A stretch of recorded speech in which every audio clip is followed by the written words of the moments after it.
नमस्कार, जय भवानी, जय शिवाय. मित्रांनो, झालं असं की आता 28 तारखेपासून आपल्या अचलपूर मतदारसंघाचे माजी आमदार बच्चूभाऊ कडू यांनी 28 तारखेला महाएल्गार मोर्चा नागपूरमध्ये केलेला आहे.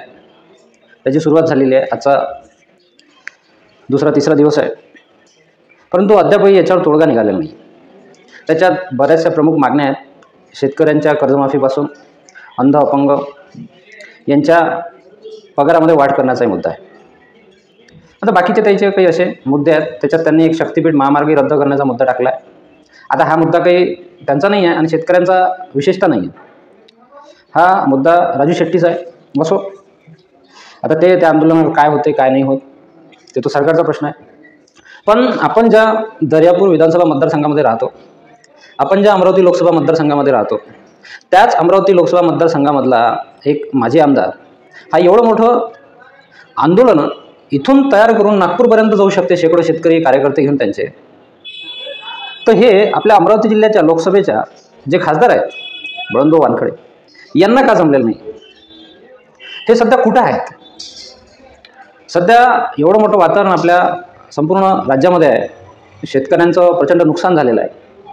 म्हणजे काँग्रेसचा जो खासदार आहे आपल्या अमरावती लोकसभा मतदारसंघामध्ये, त्यांनी साधा प्रश्न विचारलेला नाही आहे सरकारला की बा तुम्ही कर्जमाफी कधी कराल, विम्याचे पैसे कधी द्याल, नुकसान भरपाईचे पैसे कधी द्याल. म्हणजे शेतकऱ्याच्या बाजूनं खासदार साहेबांचा एकही प्रश्न आतापर्यंत तरी मी ऐकलेला नाही. नेमकं हाच प्रश्न पडून राहिला की खासदार साहेब आपल्या देशात आहेत की दुसऱ्या देशात गेलेले आहेत, काही दौरा आहे त्यांचा. दर्यापूरची एवढी मोठी परिस्थिती आहे समोर. दर्यापूरमध्ये मोठ्या प्रमाणात नुकसान झालेलं आहे. दर्यापूरचे आमदार गजाननभाऊ लवटे यांनी एक मोर्चा काढला होता तहसील कार्यालयावर. तेही सोयाबीन घेऊन गेले होते तहसीलदाराला, SDOले त्यांनी दिलेलं होतं सोयाबीन. पण त्याच्यावर काय झालं काहीच समजलेलं नाही. सगळं शांत आहे.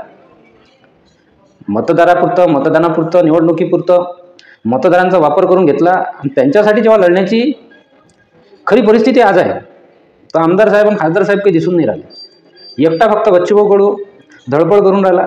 आता ती त्यांची धडपड कशासाठी आहे तो विषय नंतरच आहे, पण धडपड तर करून राहिला व्यक्ती. त्याला वाटते तर खरी.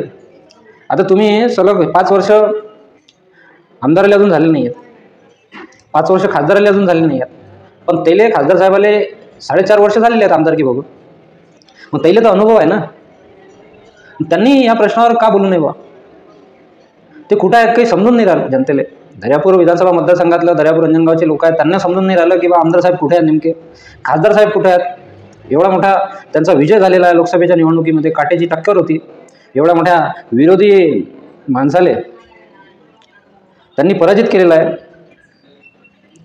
एवढं असूनही अमरावती लोकसभा मतदारसंघाच्या जनतेनं त्याला साथ दिलेली आहे खासदार साहेबाला. मग हे शेतकऱ्यांच्या प्रश्नावर काऊन नाही दिसून राहिले बा? हां, तसा तर काँग्रेसचा पाठिंबा आहे म्हणते बच्चू कडूच्या आंदोलनाला. राजू शेट्टीचा जे काही पक्ष आहेत सर्व विरोधी पक्ष भारतीय जनता महायुतीच्या विरोधातले त्या सगळ्यांचा पाठिंबा आहे म्हणते.